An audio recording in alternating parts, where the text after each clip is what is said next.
Guys channel subscribe कर लो। Chapter 212। Group अब सोनू और नंदिकेश के बीच होने वाली लगातार लड़ाइयों और उनके अजीब लेकिन गहरे रिश्ते का आदी हो चुका था। बार बार भिड़ने के बावजूद दोनों एक दूसरे की रक्षा के लिए हमेशा तैयार रहते थे और किसी और को बीच में पड़ने की इजाजत नहीं देते थे। ये एक अजीब तरह का तालमेल था, लेकिन अन्ना ने इसमें कभी दखल नहीं दिया। सब अब बड़े हो चुके थे और अपने कामों के अंजाम अच्छे से समझते थे। इस ग्रुप में दोस्ती भावुकता से नहीं, बल्कि पावर और आपसी सम्मान से बंधी थी। उनकी टीम किसी नेचर की शक्ति जैसी थी, मजबूत और अजय।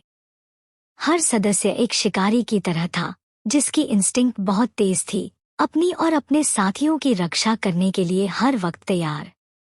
वे सिर्फ एक टीम नहीं थे, बल्कि भेड़ियों का झुंड थे, जिनमें से हर कोई अपने दुश्मनों को धूल चटा सकता था। अमृता अपना लॉलीपॉप मुंह में लिए बैठी थी और लुकास हाल की लड़ाई का फुटेज ध्यान से एनालाइज कर रहा था। बाकी सब भी ध्यान से देख रहे थे और उस खौफनाक लड़ाई से सीखने की कोशिश कर रहे थे। जंग में इतनी टेक्स्ट बुक लेवल सटीकता देखना बहुत रेयर था, और ये मौका हाथ से जाने देने का सवाल ही नहीं था। इसी बीच अमृता अन्ना के पास आकर सोनू और नंदिकेश की फाइट को हल्की भौहें चढ़ाकर देखने लगी। अनुज, उसने धीरे से कहा। अन्ना ने अपनी नजर उसकी तरफ घुमाई, देखा कि अमृता उसे गौर से देख रही थी। हम्मा? अमृता ने हल्की सी स्माइल के साथ अपने होंठ काटे। बिना कुछ कहे अन्ना ने हाथ बढ़ाया और उसके बालों पर हल्के से हाथ फेरा। ये देखकर अमृता थोड़ी हैरान हो गई। अन्ना ने ज्यादा कुछ नहीं कहा, बस दो शब्द निकले, अच्छा रहो। बेस पर रहते हुए अमृता सबकी फेवरेट बन चुकी थी। यहाँ तक कि प्रशांत, जो शुरू शुरू में उससे सावधान रहता था, अब उसके मासूम और हानिरहित स्वभाव से इम्प्रेस हो चुका था। सिर्फ नंदिकेश ही था जो अमृता के साथ कभी घुल मिल नहीं पाया, और ये बात अन्ना को अजीब लगती थी। अन्ना ने फिर से अमृता के सिर पर हल्की थपकी दी और वो मुस्कुरा उठी। उसकी आंखें खुशी में सिकुड़ गईं। मानो किसी मैजिक से अमृता ने अपनी जेब से एक और कैंडी निकाली और अन्ना को दे दी। अन्ना ने बिना हिचकिचाहट के कैंडी ले ली और अपनी जेब में रख ली। ये अब उसकी आदत सी बन चुकी थी। नंदिकेश ने फाइट करते हुए ये पूरा सीन देखा। ध्यान भटकते ही सोनू ने उसके सीने पर जोरदार मुक्का जड़ दिया। नंदिकेश उछलकर जमीन पर गिरा और करा उठा, लेकिन चोट के बावजूद उसने खुद को संभाला, चेहरे पर आई खरोंच को पोंछा और सख्त चेहरा बनाए रखा। एक पल के लिए उसकी नजर अन्ना पर टिकी, फिर वो मुड़ गया। सोनू ने हंसी उड़ाई, होंठों से ठंडी हंसी निकली। हार गया और फिर बिना कुछ बोले चला भी गया। समझ आता है। अनूप, प्रशांत और बाकी कुछ लोग बेचैनी भरी नजरों से एक दूसरे को देखने लगे। नंदिकेश का ऐसा बिहेवियर नॉर्मल नहीं था। सोनू से हारना उसकी आदत में कभी नहीं था, जब तक कि उसके अंदर कोई बड़ी प्रॉब्लम न हो। अन्ना ने भी हल्की सी भौहें सिकोड़ ली। नंदिकेश का मूड साफ खराब था, लेकिन उसने इस बात को ज्यादा तवज्जो नहीं दी। उसी शाम ड्रैगन फैंग के लिए नया इक्विपमेंट आ गया। ये इक्विपमेंट बहुत ही हाई क्लास था, जिसे स्काईबाउंड ग्रुप की रिसर्च टीम ने बनाया था। ये वही टीम थी जो पहले आर्यन की कंपनी से अलग होकर बनी थी। ये एडवांस और इंटेलिजेंट इक्विपमेंट था, जो ब्लू स्टार की ज्यादातर स्पेशल फोर्स यूनिट्स की पहुंच से कहीं आगे था। अन्ना को क्वालिटी की उम्मीद तो थी, लेकिन इस इक्विपमेंट की कैपेबिलिटी देखकर वो सचमुच शॉक रह गई। हैरानी उसे इक्विपमेंट से नहीं, बल्कि इस बात से हुई कि आर्यन की पुरानी रिसर्च टीम ने इतनी एडवांस टेक्नोलॉजी बना दी थी, जो इस जमाने से बहुत आगे थी। वो हमेशा से जानती थी कि स्काईबाउंड ग्रुप की रिसर्च टीम दुनिया की बेस्ट टीम्स में से है। आर्टिफिशियल इंटेलिजेंस और कटिंग एज टेक्नोलॉजी में वो लोग लीड कर रहे थे। लेकिन ये इक्विपमेंट तो उस वक्त उपलब्ध किसी भी टेक्नोलॉजी से बहुत आगे लग रहा था। इतना सब तब तक पॉसिबल ही नहीं था जब तक कि टीम एक्स्ट्राऑर्डिनरी न हो। फिलहाल उन्होंने पूरा फोकस ग्रुप के लिए नई स्ट्रैटेजी बनाने पर कर लिया था। जैसे ही अन्ना काम में बिजी थी, तभी नंदिकेश कमरे में आया। उसने सलाम किया, चेहरे पर सीरियसनेस साफ झलक रही थी। Commander Yardley. अन्ना ने काम से नजरें उठाए बिना आराम से हमिंग करते हुए जवाब दिया। बैठो। नंदिकेश आगे बढ़ा और उसके सामने बैठ गया। उसकी नजरें लगातार उसी पर टिकी थी। क्या चाहिए तुम्हें? अन्ना ने आखिरकार अपनी नजरें उठाकर पूछा। नंदिकेश कुछ पल झिझका, फिर थोड़े कॉन्फिडेंस के साथ बोला, ये कोई ऑफिशियल काम नहीं है, ये पर्सनल है। अन्ना ने पलकें झपकाईं। चेहरे पर कोई एक्सप्रेशन नहीं बदला। बोलो। नंदिकेश थोड़ी देर रुका, जबड़ा कस गया और फिर अचानक बोल पड़ा, बॉस, मुझे कुछ कैंडी चाहिए। अन्ना कुछ सेकंड के लिए साइलेंट रह गई। उसके चेहरे पर कोई भाव नहीं था। बस एक पल तक वो उसे देखती रही, फिर जेब से अमृता द्वारा दी गई कैंडी निकाली और सीधे नंदिकेश की तरफ उछाल दी। नंदिकेश ने तुरंत पकड़ ली। उसके चेहरे पर स्माइल फैल गई। कैंडी को जेब में डालते ही उसकी स्माइल और गहरी हो गई। Thanks boss. बिना कोई और वर्ड बोले वो खड़ा हुआ और कमरे से बाहर चला गया। अन्ना उसकी पीठ देखती रह गई, अब भी हैरान थी। बच्चों या अमृता जैसी लड़की का मीठा पसंद करना नॉर्मल था, लेकिन नंदिकेश जैसा बड़ा आदमी, ये तो अनयूजुअल था। उसने सिर हिलाया, अब भी यकीन नहीं हो रहा था। अगले दिन अन्ना बेस से निकलकर स्काईबाउंड ग्रुप की ओर चल दी। ज्यादा अटेंशन खींचने से बचने के लिए उसने मिलिट्री व्हीकल लेने की बजाय पैदल चलना चुना। शहर की सड़कों पर तेज कदम चलते हुए उसका मन कुछ शांत था। लेकिन जैसे ही वो रास्ते में एक सुनसान सबर्बन एरिया में पहुंची, उसे हवा में बारूद की गंध महसूस हुई। उसकी इंस्टिंक्ट तुरंत अलर्ट हो गई। कुछ ही सेकंड बाद गोलियों की आवाज ने सन्नाटे को तोड़ दिया। अन्ना बिना हिचकिचाहट आवाज की दिशा में दौड़ पड़ी। उसने दीवार फांदी और एक गली में शान से लैंड की। सामने का सीन अफरातफरी से भरा हुआ था। एक लग्जरी कार खड़ी थी और दो गुटों के बीच जबरदस्त गोलीबारी चल रही थी। एक गुट साफ तौर पर हमलावरों का था। सब नकाबपोश थे और सिर्फ उनकी आंखें ही दिख रही थी। मिस्टर सिंह की हिफाजत करो। कार्रवाई के बीच से एक गहरी आवाज आई। वो करण था। उसकी आवाज स्थिर थी और पिस्तौल भी बिल्कुल सटीक निशाने पर तनी हुई थी। साथियों को इंस्ट्रक्शन देते हुए भी उसकी नजरें सामने खड़े दुश्मनों पर जमी थी। लाइन पर डटे रहना ही उसकी पहली प्रायोरिटी थी। चैप्टर 213। समझ गया। आर्यन कार की पिछली सीट पर आराम से टिक गया। उसके हाथ सिर के पीछे गद्देदार थे और चेहरे पर हल्की सी अधीरता साफ झलक रही थी। बाहर लगातार गोलीबारी गूंज रही थी। गोलियों की बारिश के बावजूद हमलावर बुरी तरह हताश हो चुके थे। चाहे जितनी भी गोलियां चला लें, बख्तरबंद गाड़ी पर उनका कोई असर नहीं पड़ रहा था। दूसरी तरफ आर्यन की टीम ने अपनी गाड़ियों को किले की तरह जमा लिया था और मजबूती से अपनी पोजीशन थामे हुए थे। आर्यन ने अपनी घड़ी देखी। उसके चेहरे पर झुंझलाहट साफ दिखाई दी। उस दिन उसकी अन्ना के साथ कुछ प्लानिंग थी और ये सब बकवास उसे एक बड़ी परेशानी लग रही थी। आर्यन, अन्ना ने वो नज़ारा देखकर भौहें चढ़ा लीं। आखिर आर्यन यहाँ घात लगाकर कैसे फंस गया? तभी अचानक एक लाल लेजर डॉट उस अफरातफरी भरे सीन में चमका और आकर आर्यन के सिर के पिछले हिस्से पर थम गया। आर्यन ने जैसे ही वो डॉट देखा, उसका पूरा बर्ताव बदल गया। उसकी आंखें बर्फ जैसी ठंडी हो गईं। बिना एक पल गंवाए वो तेजी से साइड में झुक गया।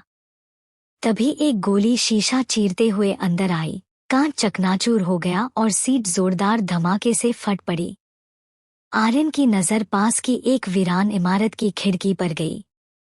वहां से एक और खतरनाक शंक्वाकार गोली निकलने को तैयार थी। अन्ना का चेहरा सख्त हो गया। उसने चीख कर कहा, सावधान। आवाज सुनते ही करण और बाकी लोग तुरंत साइड में हट गए। उसी पल अन्ना तेजी से आगे बढ़ी, कार का दरवाजा खोला और आर्यन का हाथ पकड़ लिया। अन्ना, आर्यन ने आश्चर्य से पलकें झपकाईं। इससे पहले कि वो कुछ और बोल पाता, अन्ना ने उसे इतनी जोर से कार से बाहर खींचा कि वो सीधा आगे की ओर गिर पड़ा। धम्मा। आर्यन के गिरते ही कार में जबरदस्त धमाका हुआ। बहरा कर देने वाली गड़गड़ाहट से पूरी गली कांप उठी। विस्फोट ने कार को चूर चूर कर दिया और जमीन पर एक गहरा गड्ढा बन गया, जिसके बीचों बीच मकड़ी के जाले जैसी दरारें फैल गईं। मिस्टर सिंह, आप ठीक हैं? करण धूल में खांसते हुए बेताबी से इधर-उधर देखने लगा। मिस्टर सिंह, बाकी बॉडीगार्ड्स भी बेचैनी से तलाश करने लगे। आर्यन ने धीरे धीरे सिर उठाया और अपने कपड़ों से धूल झाड़ने लगा। अन्ना, उसने पुकारा, चेहरे पर गंभीरता थी। लेकिन फिर अचानक उसकी आंखें झपकने लगीं। उसके नीचे की जमीन अजीब तरह से नरम लग रही थी। आर्यन सिंह, मेरे ऊपर से हटो अभी। अन्ना की गुस्से भरी आवाज सुनकर आर्यन हकीकत में लौटा। उसने नीचे देखा तो पाया कि अन्ना उसके नीचे दबी हुई थी, हाथों में खंजर चमक रहे थे। आर्यन की आंखों में पल भर के लिए शरारती खुशी चमकी। उसने मासूमियत से पूछा, अन्ना, तुम मेरे नीचे कैसे आ गई? तुम ही बताओ, अन्ना ने गुस्से से कहा। कुछ देर पहले अन्ना ने आर्यन को धमाके से दूर धकेला था, लेकिन जैसे ही वो हवा में उछली, आर्यन ने उसे भी पकड़ लिया और साथ खींच लाया। दोनों जमीन पर 2 बार लुढ़कते हुए इस हालत में आ गिरे। अन्ना का खून खौल उठा। उसने दांत भींचते हुए कहा, फौरन मेरे ऊपर से हटो, वरना। अन्ना अपनी धमकी पूरी कर ही पाती, उससे पहले आर्यन ने अचानक पलटकर उनकी पोजीशन बदल दी। अब अन्ना ऊपर थी और आर्यन नीचे। उसने बनावटी गंभीरता से कहा, अब तो मैं तुमसे दूर हूं। अन्ना ने उसे घूरा।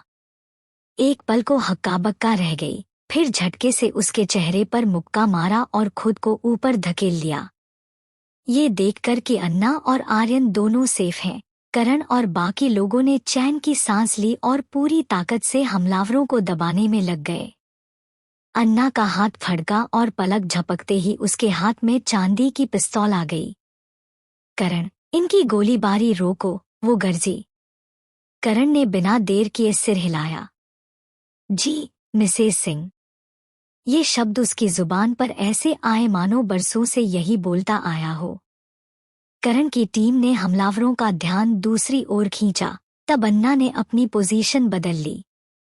उसने बाँह आगे बढ़ाई, गहरी नजर से दूरी का अंदाजा लगाया। 350 मीटर। आर्यन उसके बगल से धीरे से बोला। उसकी आवाज ने अन्ना को चौंका दिया। तुम निशाने पर हो, लेकिन हवा की स्पीड और एंगल तुम्हें भटका सकते हैं। अन्ना ने उसे बस एक नजर देखा, फिर बिना कुछ बोले पिस्तौल उठाई, निशाना साधा और ट्रिगर दबा दिया। ढान्या। गोली की गूंज क्षण भर रही, फिर दूर से एक जोरदार धमाका सुनाई दिया जिसने उसके निशाने की सटीकता साबित कर दी। अन्ना ने बंदूक नीचे कर दी और पिस्तौलदान में रख ली। अन्ना, तुम कमाल हो, आर्यन ने हल्की मुस्कान के साथ कहा, भौहें उठाईं और मजाक में ताली भी बजा दी। अन्ना उसकी तारीफ से चिढ़ गई। मन ही मन झुंझलाई, मैंने इस बेवकूफ को बचाया ही क्यों था।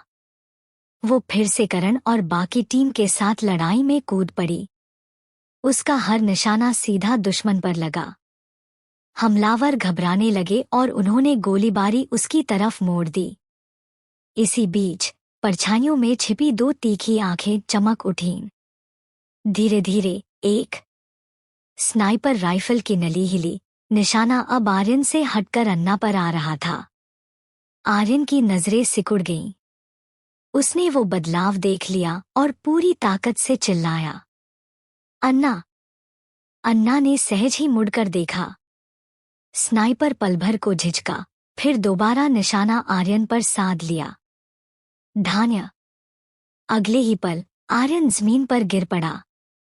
परछाई में स्नाइपर की आंखों में संतोष चमका। उसने तेजी से अपना सामान समेटा और बिना कोई सुराग छोड़े गायब हो गया। आर्यन। अन्ना दौड़कर उसके पास पहुंची और उसकी चोट देखने लगी।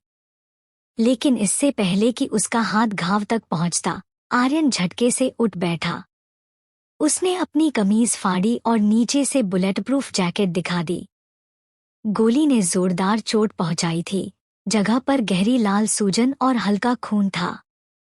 लेकिन जैकेट ने उसकी जान बचा ली थी। आर्यन ने घाव को ध्यान से देखा और शांत आवाज में कहा, लगता है इस बुलेटप्रूफ जैकेट में अभी थोड़ी और मेहनत करनी पड़ेगी। इतनी डीप पैठ को रोकने के लिए ये अभी पूरी तरह तैयार नहीं है। चैप्टर 214। अन्ना अवाक रह गई। शायद मेरे पास उसकी चिंता करने का टाइम बहुत ज्यादा था। तभी अचानक सड़कों पर गाड़ियों की गर्र-गर्र गूंज से हवा भर गई। हमलावरों के लीडर ने पीछे हटने का इशारा किया। करण और बाकी सब उनका पीछा करना चाहते थे, लेकिन झिझक ने उन्हें रोक लिया। अगर अभी वो जाते तो आर्यन को और भी बड़ा खतरा हो सकता था। आखिरकार वे बस दुश्मनों को अंधेरे में गायब होते हुए देखते रह गए। तभी काली कारों का एक लंबा काफिला उनके पास आकर रुका। दरवाजे खुले और ब्लैक सूट पहने दर्जनों आदमी बाहर आए। सबके हाथों में सबमशीन गन रेडी थी। उनकी चालढाल ऐसी थी जैसे कोई आर्मी मार्च कर रही हो। उनमें से एक आदमी आगे बढ़ा और झुककर बोला, सॉरी मिस्टर सिंह, लेट हो गया आने में। आर्यन ने हल्की हंसी छोड़ी। अगर तुम्हें इसका अंदाजा है तो वापस जाकर नतीजों के लिए रेडी रहो, जिनका सामना करना पड़ेगा। यस मिस्टर सिंह, उस आदमी ने बिना बहस किए जवाब दिया। इस बीच अन्ना की पैनी नजर उस जगह पर गई जहां से पहले स्नाइपर की गोली चली थी। जिसने भी फायर किया था वो छुपने का मास्टर था। जब तक गोली नहीं चली, उसे जरा सा भी आभास नहीं हुआ कि कोई और वहां मौजूद है। कुछ दूरी पर एक आदमी बैकपैक लटकाए, कान से फोन लगाए, आराम से गली में टहल रहा था। हे, ये तो बहुत आसान था। बिल्कुल भी थ्रिलिंग नहीं, वो मुस्कराया। फोन की दूसरी तरफ से एक चिड़चिड़ी आवाज आई, तुम्हें सच में लगता है कि तुमने उसे मार दिया? वो आदमी रुक गया। उसके होंठों की सीटी थम गई। मतलब? छोड़ो, अभी लौट आओ। अगर उस आदमी को मारना इतना इजी होता तो हम इसमें फंसते ही क्यों? रायगढ़ के बड़े अफसरों को बिना वजह नाराज मत करो। हमारी प्रायोरिटी उससे कहीं बड़ी है। अल्ताफ सैफी ने माथे पर बल डाले। तो मिशन का क्या?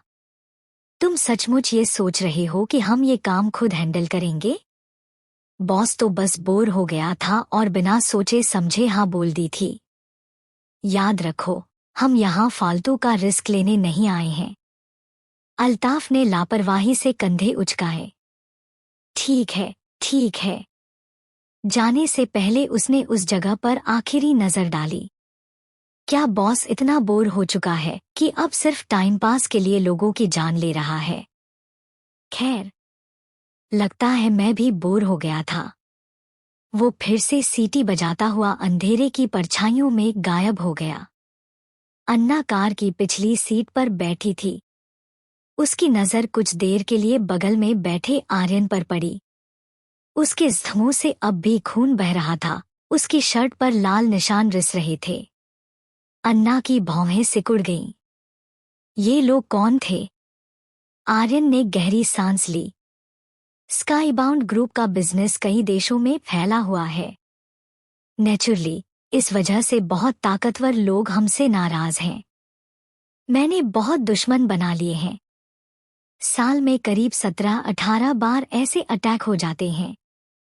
उसका लहजा बिल्कुल बेपरवाह था, जैसे ये अटैक होना कोई बड़ी बात ही न हो। लेकिन आज वाले लोग आम किलर नहीं थे। आर्यन का चेहरा सख्त हो गया। ये एक डाकू ऑर्गेनाइजेशन के लोग थे। डाकू ऑर्गेनाइजेशन। अन्ना ने एक पल को भाड़े के सैनिकों के बारे में सोचा, मगर फिर तुरंत सिर हिला दिया। उनकी चालढाल और तरीका अलग था। अन्ना के चेहरे पर सवाल देख आर्यन ने उसे अधर में नहीं छोड़ा। वह धीमे स्वर में बोला, ये डाकू ऑर्गेनाइजेशन पूरे ब्लू स्टार में सबसे बड़ा सिरदर्द है। जहां भी जाते हैं वहां अराजकता और तबाही मचा देते हैं। इनके पास कोई रूल्स नहीं होते। लूटपाट, आगजनी, हत्या, यही इनकी लाइफस्टाइल है। अन्ना का चेहरा गंभीर हो गया। तो ये बात है, आर्यन ने आगे कहा। कभी कभी ये लोग काम ले लेते हैं, पर उसे पूरा करेंगे या नहीं, ये उनके मूड पर डिपेंड करता है। अगर मूड खराब हुआ तो जिसने उन्हें हायर किया है उसी को मार देंगे। इतना कहकर आर्यन ने अन्ना की आंखों में सीधे देखा और गंभीर आवाज में कहा, अगर कभी इनसे सामना हो तो जरा भी रहम मत करना और हमेशा सतर्क रहना। अन्ना उसकी इस गंभीरता को देखकर कुछ पलों के लिए हकबका गई। उसे इस तरह देखना बहुत रेयर था। फिर उसने नजरें झुकाईं और धीरे से उसके सीने पर लगे घाव को देखा। धीमी आवाज में उसने कहा, गोली अंदर तक नहीं गई, लेकिन इसके मेटल पार्टिकल्स इंफेक्शन का कारण बन सकते हैं। उसने सुझाव दिया, आपकी बुलेटप्रूफ जैकेट को थोड़ा और अपग्रेड किया जा सकता है, करीब 3% और मजबूत। इसकी लेयरिंग की मिक्स्ड स्ट्रक्चर को और मजबूत किया जाए तो ये गोलियों या छर्रों की पूरी एनर्जी को एब्जॉर्ब कर सकती है। तब टोटल प्रोटेक्शन मिलेगा। आर्यन ने हैरानी से पलकें झपकाईं। उसने अपनी जैकेट की तरफ देखा, फिर अन्ना की तरफ। क्या तुमने ये कहावत सुनी है, जैसे ही एक चीज मजबूत होती है, कोई दूसरी चीज उसे तोड़ने के लिए और मजबूत बन जाती है। अन्ना ने सिर टेढ़ा किया। मतलब? आर्यन ने कहा, हम चाहे कितने भी बेस्ट प्रोटेक्टिव इक्विपमेंट बना लें, हमेशा कोई न कोई होगा जो उसे तोड़ने का तरीका खोज ही लेगा। अन्ना अब समझ गई। आर्यन सही था। ये एक ऐसा सच था जो कभी नहीं बदल सकता, यहां तक कि सबसे कठिन हालात में भी। चैप्टर 215। लेकिन अन्ना का मानना था कि हर चीज की अपनी लिमिट होती है। जब ये लिमिट क्रॉस हो जाती है, तभी असली हीरो का जन्म होता है। आर्यन ने अन्ना की तरफ देखा, जो उसके बगल में सीधी बैठी थी।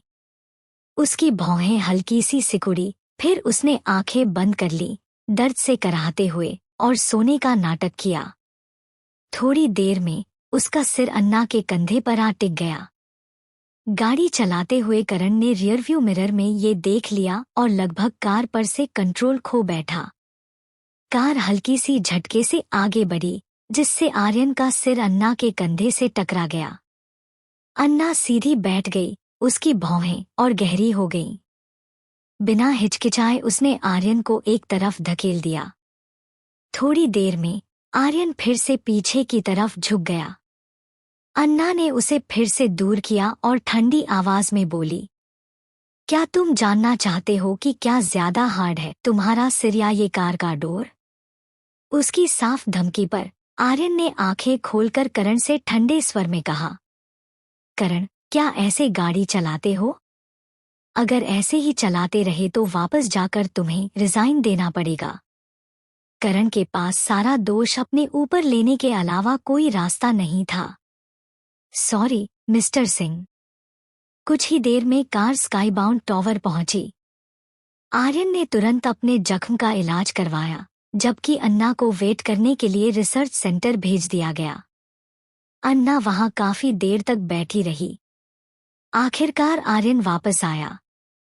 अन्ना, वेट कराने के लिए सॉरी, आर्यन ने कहा। उसकी चोट मामूली थी और बस कुछ दवा और डिसइंफेक्टेंट से ठीक कर दी गई थी। अनजाने में अन्ना की नज़र उसकी छाती पर गई, लेकिन उसने बस छोटा सा हम्मा कहकर जवाब दिया। अन्ना की आंखों में देखकर आर्यन स्माइल किए बिना नहीं रह सका। उसे अच्छा लगा कि अन्ना उसकी फिक्र कर रही थी। असल में अन्ना बस ये सोच रही थी कि इतना बड़ा आदमी छोटी सी चोट पर इतना ड्रामा कर रहा है, ये टाइम की बर्बादी है। मैंने जो चीज मांगी थी वो कहाँ है? अन्ना ने सीधे पूछा। आर्यन हंसा और उसे कमरे के दूसरी तरफ ले गया, जहां लगभग आधा किलो वजन और 3 मीटर व्यास वाला गोल ट्रेडमिल रखा था। ये एक head mounted display device, sensory gloves और मोशन सेंसिंग एक्सेसरीज हैं। क्या तुम इसे ट्राई करना चाहोगी? उसने ललचाई आवाज में कहा। अन्ना ने सिर हिलाया। जरूर। वह कपड़े बदलने के लिए जाने ही वाली थी, लेकिन आर्यन तेज निकला। उसने इक्विपमेंट उठाया और खोलते हुए बोला, वर्चुअल रियलिटी टेक्नोलॉजी एक सदी से भी ज्यादा पुरानी है।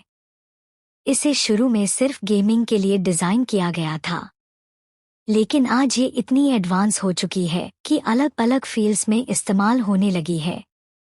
हर टच, हर स्मेल, हर सेंसेशन, सब कुछ रियल टाइम में ब्रेन तक पहुंचता है और बॉडी की मूवमेंट्स को बिल्कुल एक्जैक्टली कैप्चर कर लेता है। ये एक ऐसा इमर्सिव एक्सपीरियंस देता है कि इंसान सच और वर्चुअल में फर्क ही भूल जाता है। आर्यन ये बोलते हुए अन्ना के सामने आया और डिस्प्ले डिवाइस उसके सिर पर फिट कर दिया। मिलिट्री फोर्सेस और दूसरे स्पेशल प्रोफेशन वाले लोग अब सिम्युलेशन ट्रेनिंग के लिए इस वर्चुअल रियलिटी टेक्नोलॉजी में भारी इन्वेस्ट कर रहे हैं। इससे न सिर्फ स्पेस और लेबर कॉस्ट बचती है, बल्कि ट्रेनिंग का लेवल भी और हाई हो जाता है। लेकिन अन्ना, तुम्हारे जैसा रिफाइंड और एफिशिएंट सिस्टम अभी तक किसी ने डिजाइन नहीं किया। अन्ना को बिना किसी रेसिस्टेंस के इक्विपमेंट पहनते देख आर्यन का मन हुआ कि उसके चेहरे को हल्के से टच कर ले, लेकिन उसने खुद को रोक लिया। किसी भी प्रोडक्ट का डेवलपमेंट सिर्फ टेक्नोलॉजी से नहीं होता, उसमें डिजाइनर का ब्रेन और उसकी सोच भी झलकती है।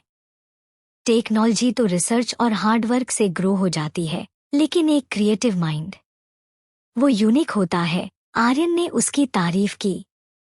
अन्ना ने इमोशन ज्यादा शो नहीं किया, लेकिन उसकी बातें समझ गई। जब आर्यन सीरियस टोन में बात करता था तो उनके बीच अच्छी बातचीत हो जाती थी। मैं समझ गई, अन्ना ने सिंपल सा जवाब दिया। आर्यन के होंठ हल्के से फड़क उठे। उसने इतनी मेहनत से उसकी तारीफ की थी और बदले में बस इतना छोटा सा रिस्पॉन्स मिला। उसका मूड थोड़ा खराब हो गया। उसने सेंसरी सूट का एक हिस्सा उठाया और अन्ना पर पहनाने लगा। पहनाते पहनाते उसका हाथ हल्के से उसकी चेस्ट के ऊपर से गुजर गया। धीरे से उसने अन्ना के कान में फुसफुसाया, तुमने नहीं कहा था कि ये ग्रो करेगा? अब तक क्यों नहीं हुआ? शुरू में अन्ना समझ नहीं पाई, लेकिन अगले ही पल उसे बात का मतलब समझ आया। उसका चेहरा ठंडा पड़ गया और होंठों पर गुस्से की झलक दिखी। बिना एक सेकंड सोचे उसने अपना हाथ घुमाया और उस पर वार कर दिया। लेकिन हैरानी की बात यह थी कि आर्यन पहले ही उसके रिएक्शन को भांप चुका था। वह तेजी से साइड हो गया और दोनों इस तरह भिड़ने लगे जैसे कमरे में सिर्फ वही दो हों। पास खड़ा करण फौरन पीछे हट गया और जितना हो सके उतना दूर हो गया। उसे याद आया जब वह छोटा और नासमझ था, उस समय उसने हिम्मत करके तब भी अन्ना के सामने बंदूक उठा ली थी जब वो आर्यन को डांट रही थी। लेकिन अब अपनी पुरानी हिम्मत से 10 गुना ज्यादा स्ट्रॉन्ग होने के बावजूद वो कभी दोबारा वैसा रिस्क नहीं लेगा। अन्ना ने भी इक्विपमेंट पहन रखा था जिससे उसकी विजन ब्लॉक हो रही थी, लेकिन उसकी स्पीड जरा भी स्लो नहीं हुई। दूसरी तरफ आर्यन बस उसके अटैक से बच रहा था। उसके चेहरे पर एक वाइड स्माइल थी, जैसे उसे इस खेल में मजा आ रहा हो। चैप्टर 216। अन्ना को इस तरह चिढ़ाना वाकई और भी मजेदार है। गुस्से में वह और भी प्यारी लगती है। अन्ना, अगर तुम जल्दी एग्जाम नहीं दोगी तो टाइम हाथ से निकल जाएगा। आर्यन ने बड़े आराम से अन्ना की लात को चकमा दिया और एक हाथ से उसकी बाह पकड़ ली। तभी अन्ना रुक गई। उसका चेहरा बर्फ की तरह ठंडा हो गया। उसने जोर से आर्यन का हाथ झटक दिया, इतनी ताकत से कि आर्यन लगभग गिर ही पड़ा। वह हल्का खर्राटा भरती हुई ट्रेडमिल की तरफ बढ़ गई। तकनीकी कर्मचारी तुरंत ऊपर गया और सावधानियों और प्रक्रिया के बारे में संक्षेप में बता दिया, फिर अपनी जगह पर वापस जाकर डेटा पर नजर रखने लगा। आर्यन ने अपनी कलाई मोड़ी। होंठों पर हल्की सी मुस्कान थी। अपनी कलाई पर सूजन देखकर उसने एक भौं उठाई। कमाल है, ये वाकई बहुत स्ट्रॉन्ग है। अब सबकी नजरें ट्रेडमिल, दौड़ने वाली मशीन, पर टिक गईं। वो बस अन्ना को लगातार झुकते, दौड़ते, कूदते और लड़ते देख पा रहे थे। कूदते वक्त उसकी फुर्ती इतनी गजब की थी कि वो ट्रेडमिल से पूरे 2 मीटर ऊपर छलांग मार लेती थी। नीचे गिरते ही वह लुढ़क जाती, चकमा देती और ऐसे लड़ती जैसे सामने कोई दुश्मन खड़ा हो। वॉर ट्रेनिंग शुरू हो गई है, आर्यन ने आंखें थोड़ी सिकोड़ते हुए कहा। कुछ ही देर बाद उसने देखा, अन्ना की स्पीड धीमी हो रही है। उसके हाथ लगातार हिल रहे थे और फिर अचानक वह उछल पड़ी और जमीन पर लुढ़क गई। प्रैक्टिकल सिमुलेशन ट्रेनिंग हर इंसान के रिएक्शन के हिसाब से बदलती रहती है। सिस्टम अगले सीन को खुद डिजाइन करता है। ये कभी ब्लास्ट हो सकता है, कभी गोलीबारी और कभी घात लगाकर अटैक भी। अन्ना की हरकतें देखकर आर्यन के होंठ हल्के से मुड़ गए। असल में ये इस सिस्टम की टेस्टिंग के लिए बेस्ट कैंडिडेट है। हर उसकी मूवमेंट पर तकनीकी कर्मचारी ध्यान से डेटा एनालाइज कर रहे थे। अन्ना का टेस्ट उनके सारे पहले से बनाए गए स्टैंडर्ड्स की लिमिट छू चुका था। मतलब, उसने इस सिस्टम की पूरी क्षमता खोल दी थी। पहले उनके सेट किए मानकों और मैक्सिमम वैल्यू के बीच थोड़ा फर्क था। ये वैल्यू खासकर स्पेशल फोर्सेस के लिए डिजाइन की गई थी, इसलिए उन्होंने लेवल थोड़ा और ऊपर रखा था। लेकिन अन्ना का रिजल्ट सीधे मैक्सिमम तक पहुंच गया। उनको थोड़ा शर्मिंदगी हुई। क्या हमारी सोच ही गलत थी? क्या हमने इंसानी ताकत को कम आंका था? आर्यन ने पास रखे मॉनिटर की तरफ देखा। होंठों पर मुस्कान थी। उसने हाथ जेब में डाल लिया और कहा, इसे मैक्सिमम कर दो। जी सर। टेक्नीशियन ने तुरंत सिर हिलाया और फीडबैक डेटा का एनालिसिस शुरू कर दिया। आर्यन की नज़र फिर अन्ना पर गई। उसने आंखें सिकोड़ ली, जैसे कोई राज छुपा रहा हो। 1 घंटे बाद अन्ना बाहर निकली और अपने पहने हुए कपड़े उतार दिए। उसने आर्यन की तरफ देखा और बोली, ये मेरे सोच से बेहतर है, लेकिन अगर इसे थोड़ा सिंपल बनाया जाए तो और अच्छा होगा। क्या सारे पार्ट्स को एक ही डिवाइस में फिट किया जा सकता है? मैरीग्लेड में तो बस एक सिंपल गैजेट ही काफी होता। कोई घड़ी या एक छोटी सी अंगूठी जो तुरंत होलोग्राफिक वर्चुअल स्टेट में बदल जाती। अन्ना जानती थी कि यहाँ की टेक्नोलॉजी अभी मैरीग्लेड जैसी नहीं है, लेकिन उसका मानना था कि थोड़े सिंपलिफिकेशन से ये मुमकिन है। थोड़ा सोचकर आर्यन बोला, हाँ, हो सकता है, लेकिन सरलीकरण के बाद पल्स डिटेक्शन थोड़ा कमजोर हो जाएगा। अन्ना ने भौं सिकोड़ ली। कितना? 3 से 3.5% के बीच, आर्यन ने तुरंत जवाब दिया। अन्ना ने सिर हिलाया। ये ठीक है। फिर उसने उसकी तरफ गहरी नजर से देखा। मुझे इसके 5 से 3 दिन के अंदर चाहिए, और सिंपलिफिकेशन के बाद 1 महीने में 10 सेट चाहिए होंगे। क्या ये ठीक है? आर्यन ने उसे गौर से देखा।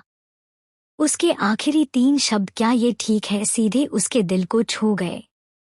वह बोला, अन्ना, तुम्हें ब्लू स्टार पर यह सिस्टम और डिवाइस कहीं और नहीं मिलेगा।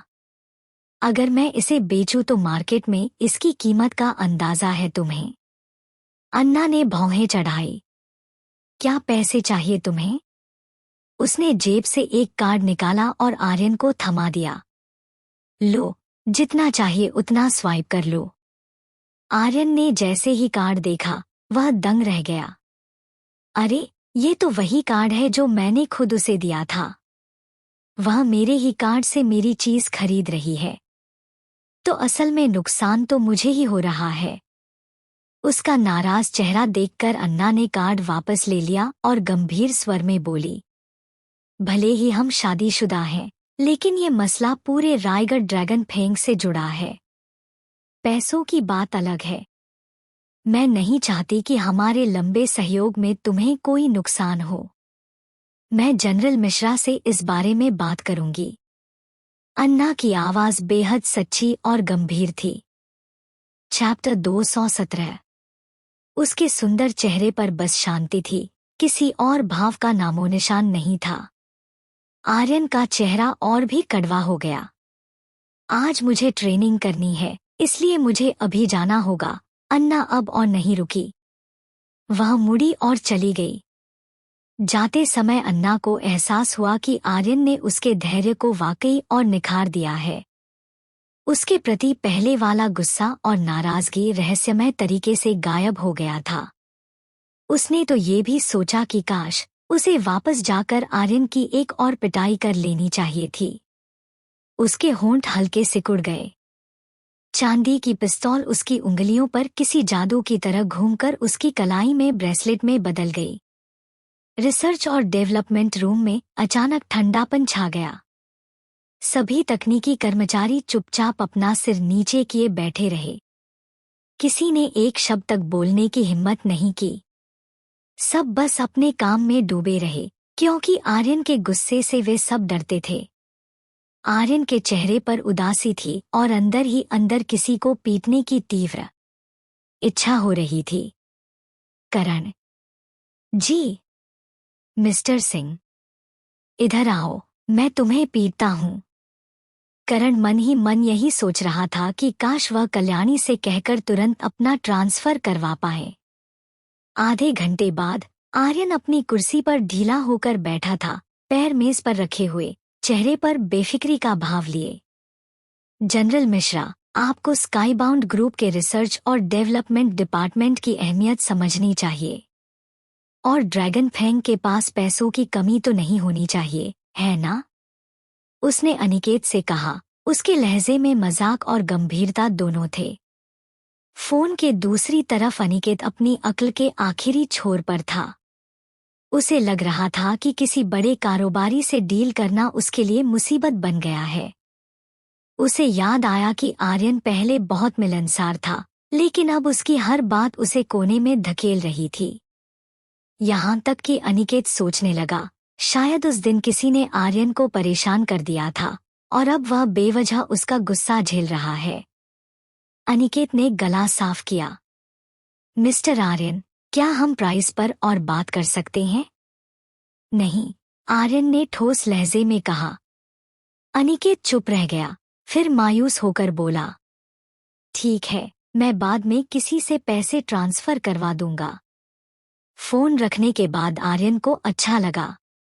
उसी वक्त अन्ना को अंदाजा भी नहीं था कि अनिकेत और आर्यन पहले ही समझौते पर पहुंच चुके थे। स्काईबाउंड टावर से निकलकर वह सीधे रायगढ़ नेशनल बैंक चली गई। वीआईपी रूम में दाखिल होते ही एक खूबसूरत महिला मैनेजर ने उसका स्वागत किया। सर, मैं आपकी क्या मदद कर सकती हूँ? पहली नज़र में उसने अन्ना को लड़का समझ लिया। मुझे सेफ्टी डिपॉजिट बॉक्स से कुछ लेना है। अन्ना ने अपने कपड़ों से एक कार्ड और पहचान पत्र निकाल कर दिया। महिला मैनेजर ने दोनों हाथों से कार्ड और आईडी ली। सरसरी नजर डालने के बाद अन्ना को ध्यान से देखा, मानो किसी बात की पुष्टि कर रही हो।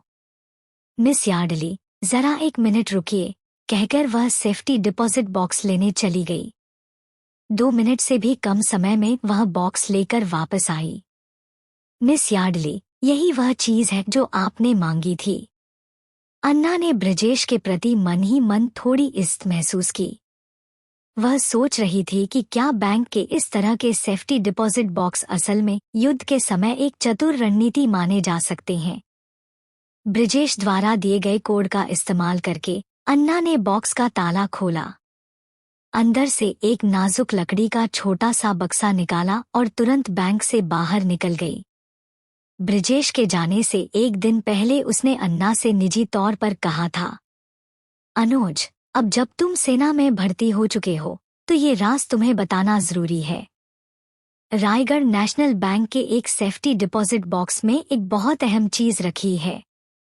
सच कहूं तो अब वो तुम्हारी है।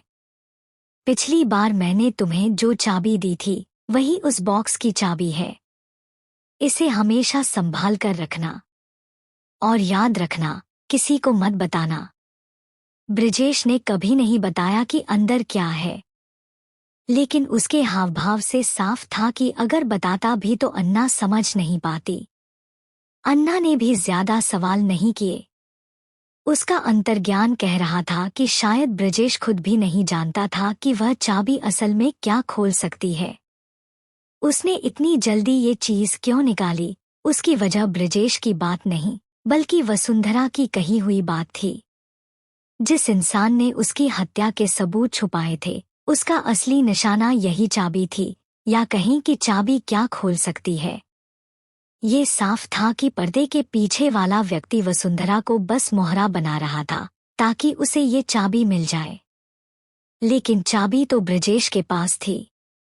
अन्ना की यादों में भी उसका कोई निशान नहीं था, इसलिए वसुंधरा के लिए इसे ब्रिजेश से पाना नामुमकिन था। अड्डे पर लौटकर अन्ना ने गले से चाबी निकाली और सामने रखे लकड़ी के बक्से को देखते हुए भौहें सिकोड़ लीं। गाइस, डेली अपडेट्स पाने के लिए सब्सक्राइब माय प्रोफाइल, स्टिकर्स देकर प्रोत्साहन करें। चैप्टर 218। अन्ना ने उस डिब्बे को अपने हाथों में तौला। देखने में तो वह लकड़ी का बना लगता था, लेकिन असल में वह किसी खास तरह की धातु से बना था। इतनी मजबूत धातु की अगर लाखों साल तक जमीन के नीचे भी दबा रहे तो भी उस डिब्बे को कुछ नहीं होगा। अन्ना ने चाबी ताले में डाली और जैसे ही ताला खोला, डिब्बे के भीतर से हल्का सा कंपन फैल गया। जो ही पन्ना एमल्ड हवा से छुआ, उसमें से हल्की हरी रोशनी फूटी। लेकिन वह चमक ज्यादा देर नहीं टिकी और जल्द ही साधारण सी दिखने लगी। अन्ना कुछ पल ठिठकी, फिर पन्ना उठाकर अपने हाथ में पकड़ लिया। तुरंत ही उसके भीतर एक तेज ऊर्जा का प्रवाह दौड़ गया। वह खुद को पहले से कहीं ज्यादा जिंदा और ताकतवर महसूस करने लगी। उसकी आंखों में चमक आ गई। यही तो वह चीज थी जिसकी तलाश उसे बरसों से थी। ऐसी वस्तु जो इंसान की अलौकिक शक्तियों को और बढ़ा सके। मैरीग्लेड की दुनिया में अपनी अलौकिक ताकत बढ़ाने के दो ही रास्ते थे, या तो शरीर को लगातार कठिन अभ्यास और प्रशिक्षण से उकसाना, या फिर किसी बाहरी तत्व की मदद लेना। लेकिन ऐसे तत्व बहुत दुर्लभ थे। अगर कभी काले बाजार में आ भी जाए तो उन्हें पाने के लिए अलग अलग गुटों में खून खराबा हो जाता था। वैज्ञानिक दृष्टि से कहीं तो ऐसे पत्थरों या धातुओं में मौजूद तत्व अलौकिक शक्ति वाले लोगों की कोशिकाओं से मिलकर प्रतिक्रिया करते हैं। इस प्रतिक्रिया से उनके भीतर बदलाव आता है और उनकी शक्तियां और मजबूत हो जाती हैं। अन्ना के मन में तूफान उमड़ पड़ा। मुझे यकीन नहीं हो रहा कि इस चाबी का रहस्य यही था। लेकिन दादाजी के पास यह चीज क्यों थी?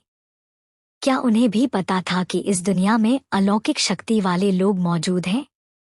मेरे तो शरीर में कोई शक्ति नहीं है। कम से कम उन्होंने कभी मुझसे यह जिक्र नहीं किया। शायद उन्हें बस इतना पता था कि यह डिब्बा बहुमूल्य है, लेकिन असली काम का अंदाजा नहीं था। उसकी आंखें गहरी और सोचमग्न हो गईं। लेकिन उसने आगे विचार करना बंद किया। अब जबकि यह मेरे पास है तो चाहने वाले लोग खुद ही मुझे ढूंढते चले आएंगे।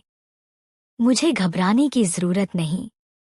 उसने एमल्ड एक धागे में बांधकर अपने गले में डाल लिया। उसकी ठंडी छुन ने उसके तनमन को जैसे तरोताजा कर दिया। फिर उसने ध्यान केंद्रित किया और पल भर में कमरे की कई वस्तुएं हवा में तैरने लगीं, इधर-उधर घूमती रहीं। यह नज़ारा पूरे 5 मिनट तक चलता रहा। फिर अन्ना ने अपनी शक्ति वापस खींच ली और सारी वस्तुएं अपनी जगह पर लौट आईं। उसके चेहरे पर संतोष की हल्की मुस्कान थी, लेकिन वह जानती थी किसी बाहरी वस्तु से ताकत बढ़ाने का असर सिर्फ एक बार होता है। उसके बाद वही पत्थर साधारण बन जाता है। अगर उसे फिर से शक्ति बढ़ानी होगी तो किसी नए तत्व की तलाश करनी होगी। अब यह पन्ना उसके लिए बस एक हरा पत्थर भर रह गया था। इसी बीच आर्यन ने अपने अंदाज में काम तुरंत शुरू कर दिया। उसी दिन उसने लोगों को भेजकर प्रशिक्षण प्रणाली और मशीनें मंगवा लीं। अन्ना ने सबको वर्चुअल प्रशिक्षण से जोड़ दिया। पहली बार ऐसी मशीन देखकर सबके चेहरे खिल गए। उन्हें लगा जैसे यह कोई रोमांचक खेल होगा, लेकिन कुछ ही देर में उनका वह भ्रम टूट गया। यह प्रशिक्षण तो उन कठिन कामों से भी ज्यादा सख्त और थकाऊ था जो अन्ना रोज उन्हें देती थी। सब लोग ध्यान से सुनो, अन्ना ने जोर से आदेश दिया। आने वाले 1 महीने तक हर दिन 8 घंटे बाहर मैदान में सख्त अभ्यास होगा। इसके अलावा 6 घंटे वर्चुअल प्रशिक्षण अनिवार्य है। कोई बहाना नहीं चलेगा। क्या मैंने साफ कहा? जी बॉस, सबने एक सुर में हाथ पीछे बांधकर उत्तर दिया। आदेश मिलते ही सब अपने अभ्यास में जुट गए। उनके मन में साफ था कि 1 महीने बाद उन्हें एक बड़ी और कठिन दुनिया में कदम रखना होगा। वहां वे न तो अन्ना के लिए और न ही अपने साथियों के लिए बोझ बन सकते थे। अन्ना ने सबकी मेहनत देखी और संतोष से सिर हिलाया। वाकई तकनीक ही सबसे तेज तरीका है दक्षता बढ़ाने का। उसने पास खड़े लुकास को पुकारा। लुकास, तुरंत ब्लू स्टार के सभी गुप्त अभियानों की जांच करो, खासकर उस डाकू संगठन की। डाकू संगठन? लुकास ने चौंक कर पूछा। अन्ना ने जेब से गोली निकाली और उसकी तरफ फेंकी। और यह गोली? इसकी भी जांच करो। यह वही गोली थी जो आर्यन की बुलेटप्रूफ जैकेट से निकली थी। लुकास ने गोली पकड़कर ध्यान से देखा। ठीक है, लेकिन मैं बस इतना पता लगा सकता हूं कि इस तरह की गोली कहां-कहां इस्तेमाल होती है। सैन्य स्तर के हथियार तो कोई भी आदमी खरीद सकता है, अगर उसके पास सही संपर्क हो। अन्ना ने बाहें सीने पर बांध ली और गंभीर आवाज में बोली, ऐसे लोग जो नियम तोड़ते हैं, सीमाएं पार करते हैं और अराजकता फैलाते हैं, उन सब में एक बात समान होती है। जानते हो क्या? लुकास ने चश्मा ठीक किया और ईमानदारी से बोला, मुझे नहीं पता। चैप्टर 219। हालांकि वह नियमों का पालन करने वाला इंसान नहीं था, लेकिन उसे विनाश या अराजकता फैलाने में कभी मजा नहीं आता था। घमंड? अन्ना ने सहजता से कहा। ये लोग बिल्कुल सीरियल किलर जैसे हैं, हमेशा अपनी छाप छोड़ने के पीछे पागल। उन्हें दूसरों को उस निशान में उलझते देखना अच्छा लगता है, जैसे कोई बड़ा तमाशा रच डाला हो। यह सब उनके ईगो को तसल्ली देने के लिए होता है। यही हाल डाकू ऑर्गेनाइजेशन का भी है। काम पूरा करने के बाद वे अपना हस्ताक्षर पीछे छोड़ जाते हैं, मानो सब उनसे उनके किए काम को पहचानने की भीख मांग रहे हों। लुकास तुरंत समझ गया और मुस्कुराते हुए बोला, तुम सच में तेज दिमाग हो। उसने इतना कहा और उंगलियां कीबोर्ड पर तेजी से चलने लगीं। अन्ना ने सिर्फ अपने होंठ टेढ़े कर लिए। वह पहले भी ऐसे कई एनिमी से भिड़ चुकी थी, इसलिए इस तरह की चालों को अच्छे से पहचानती थी।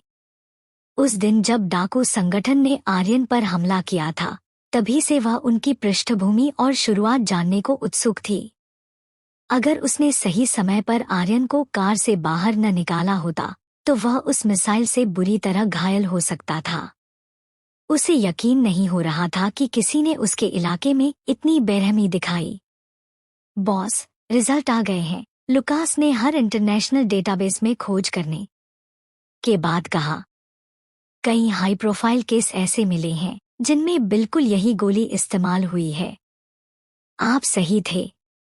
ये खास गोली और उस पर बने निशान सिर्फ इल्यूजरी बैंडिट्स नामक खतरनाक डाकू संगठन के पास होते हैं। ये ब्लू स्टार का सबसे चर्चित डाकू ग्रुप है, अपने 12 मुख्य सदस्यों के लिए मशहूर, जो खुद को बड़े शान से 12 जनरल कहते हैं। उनके अधीन दर्जनों इंटरनेशनल क्रिमिनल्स हैं। हाल के वर्षों में उन्होंने इतने अपराध किए कि दुनिया के ताकतवर देश भी उन्हें खत्म करने पर आमादा हो गए। इनकी हर गोली पर अपना खास निशान होता है। लुकास ने एक गोली उठाई और उसके किनारे उकेरा गया चिन्ह दिखाया। इसे देखो। अन्ना ने गोली हाथ में लेकर गौर से देखा। उसी क्षण उस पर एक हल्की सी आभा चमकी। उसकी आंखें संकुचित हो गईं। यह किसी अलौकिक शक्ति का असर था। उस पूरे महीने ड्रैगन फैंग बेस पर हर कोई युद्ध की तैयारी में डूबा हुआ था, मानो महाभारत की तैयारी हो। हर मेंबर पूरे जुनून से ट्रेनिंग में लगा था। जब ड्रैगन फैंग सपोर्ट टीम को नए मेडिकल रिजल्ट मिले तो देखकर उनकी आंखें फटी रह गईं। डॉक्टर वर्मा, जरा ये देखिए। रिधान हाथ जेब में डालकर स्क्रीन के पास गया और ध्यान से सबके आंकड़े पढ़ने लगा। क्या इन्हें परफॉर्मेंस एनहांसिंग मेडिसिन दी गई है? वरना इतना तेज सुधार कैसे संभव है? उसने हैरान होकर कहा। नहीं, उनके खून में किसी भी दवा का अतापता नहीं है। यह सुनकर रंधवान की आंखें चौड़ी रह गईं। यहाँ तक कि लुकास भी, जिसकी हालत शुरुआत से बहुत खराब थी, अब एक सामान्य सैनिक के बराबर शारीरिक मानक पर पहुंच चुका था। अफसोस, हमारी निगरानी समय पर रोक दी गई, वरना हम दिन रात उन पर नजर रख पाते, एक सैनिक ने गहरी सांस लेकर कहा। रंधवान भी सहमत था। ऐसे समय में अन्ना आर्यन से भी ज्यादा चालाक निकलती थी। एक महीने बाद अचानक ड्रैगन फैंग बेस सुनसान हो गया। पूरा टीम बिना कोई निशान छोड़े गायब हो गया। उस दिन से अनिकेत को उनकी खबर मिली और उसने तुरंत आदेश दिया कि मामला दबा दिया जाए। जो भी इसके बारे में बोलेगा, वह मानो सेना के रहस्य बेच रहा हो। अनिकेत ने रिपोर्ट का अध्ययन किया। बहुत सी बातें उसकी समझ से बाहर थीं। अन्ना में हर असंभव को संभव कर दिखाने की काबिलियत थी। वह लगभग बेदाग थी। सिर्फ उसकी ठंडी नजर और चीर देने वाली जुबान ही उसे अलग बनाती थी। फिर उसने राष्ट्रपति भवन का नंबर मिलाया। नमस्ते, मिस्टर अय्यर। फोन रखते ही अय्यर हल्का मुस्कुराया। अब मेरे भतीजे आर्यन से बात करने का वक्त आ गया है। हेलो, आर्यन। 2 महीने बाद फ्लोएस में एक अधेड़ उम्र का आदमी जमीन पर घुटनों के बल बैठा गिड़गिड़ा रहा था। कृपया मेरे परिवार को जाने दें। आप जितने पैसे मांगेंगे सब दे दूंगा। कमरे में बच्चों के रोने और औरतों के चीखने की आवाजें गूंज रही थी। फर्श पर खून के कुंड फैले थे और हवेली के पहरेदार लाश बनकर चारों ओर बिखरे पड़े थे। चैप्टर 220। उनके सामने 20 से ज्यादा लोग खड़े थे। सबने मिलिट्री जैसा ड्रेस पहना था, चेहरे पर आदिवासी टाइप पेंटिंग बनी हुई थी और सबने सबमशीन गन तानी हुई थी। उनमें से जो लीडर जैसा लग रहा था, वह आगे आया और एक ठंडी हंसी हंसते हुए बोला, हमें तुम्हारे पैसे चाहिए और तुम्हारी जान भी। आखिरकार रोजर्स फैमिली के अंग अच्छी खासी कीमत पर बिक सकते हैं। उसने जैसे ही बात पूरी की, गन उठाकर ट्रिगर दबाने ही वाला था कि अचानक उसके माथे पर गोली लगी और वहीं उसकी मौत हो गई। बाकी डाकुओं के चेहरे डर से सख्त हो गए। सब घबराकर पीछे हटे और घनी रात में इधर-उधर टेंशन के साथ देखने लगे। अंधेरे में छुपी एक लड़की ने हल्की सी स्माइल की और मुंह में दबा कैंडी क्रश कर दी। कौन है वहाँ? डाकू चिल्लाए। ये कोई स्नाइपर है। कोई स्नाइपर इस एरिया में छुपा है। भाड़ में जाए, उनमें से एक गरजा। पहले इन सबको खत्म करो और अपने बॉस का बदला लो। वह एक कदम भी नहीं बढ़ा पाया था कि एक शख्स जैसे अचानक आसमान से कूदा और सबके सामने आ खड़ा हुआ। वह काले कॉम्बैट सूट में एक नौजवान था। आधे उम्र का लीडर भी हैरान रह गया उसे देखकर। अन्ना साइड में खड़ी थी। उसके दांतों में लॉलीपॉप दबा हुआ था। रात की अंधियारी में उसका चेहरा थोड़ा धुंधला था, लेकिन उसकी शख्सियत और आभा सबको साफ महसूस हो रही थी। उसकी एनर्जी इतनी तेज थी कि कुछ डाकू बिना सोचे पीछे हट गए। तुम कौन हो? डाकुओं ने उसे घूरकर पूछा। पहले उन्हें टेंशन हुई, लेकिन फिर राहत मिली। केवल एक अकेला नौजवान था। डरने लायक कुछ भी नहीं था। सबने अपनी गन अन्ना पर तान दी। अन्ना ने मुंह से लॉलीपॉप बाहर फेंका और उसी पल गन में गोली भरी। चांदी जैसी चमकती पिस्तौल हाथ में उठाए वह सीधा उनकी तरफ बढ़ी। ट्रिगर दबते ही गोलियों की आवाज गूंज गई। एक एक कर डाकू गिरते गए। उसके और उनके बीच की दूरी जैसे जैसे घट रही थी, वैसे ही गन उठाने वाले हर आदमी के सिर पर गोली का छेद बनता जा रहा था। अब उनमें दहशत फैल गई। सामने खड़ी लड़की किसी मौत की देवी से कम नहीं लग रही थी। उसी वक्त कहीं और लड़ाकू प्रकट हुए। सबने ब्लैक कॉम्बैट ड्रेस और आर्मी बूट पहने हुए थे, लेकिन उनके हाथ में गन नहीं थी। उन्होंने चाकू जैसे तेज ब्लेड उठाए और सीधे डाकुओं पर टूट पड़े। 5 मिनट भी नहीं लगे और सब डाकू जमीन पर पड़ा करा रहे थे। कोई मरा नहीं था, लेकिन कोई भी लड़ने लायक हालत में नहीं रहा। रोजर्स फैमिली के लोग ये सब देखकर शॉक में थे। नंदिकेश ने अपने ब्लेड से खून पोंछा और सोनू की तरफ देखकर बोला, तुम फिर से हार गए। सोनू ने झुंझलाकर जवाब दिया, अगली बार मैं जरूर तुझसे तेज रहूंगा। नंदिकेश बस हल्का सा हंसा, कोई फर्क नहीं पड़ा। बाकियों को इसकी आदत थी। दोनों हमेशा अपने बीच कंपटीशन खेलते रहते, कौन ज्यादा दुश्मन ढेर करता है। लेकिन स्कोर हमेशा 7-3 पर ही रहता और नंदिकेश जीतता। तभी अंधेरे से एक पतली सी शख्सियत बाहर आई। उसके हाथ में लंबी स्नाइपर राइफल थी, जो लगभग उसकी ही हाइट की थी। वह नंदिकेश के पास से गुजरी, चेहरा बनाकर मुंह बिचकाया और फिर अन्ना के पीछे खड़ी हो गई। वह अमृता थी। डाकू अब पूरी तरह दहशत में थे। उनमें से एक बोला, सुनो, अगर तुम लोग रोजर्स फैमिली की दौलत के लिए आए हो तो बैठकर बात कर सकते हैं। ये सुनकर रोजर्स फैमिली घबरा गई कि कहीं सचमुच डील ना हो जाए। लेकिन अन्ना का चेहरा कस गया।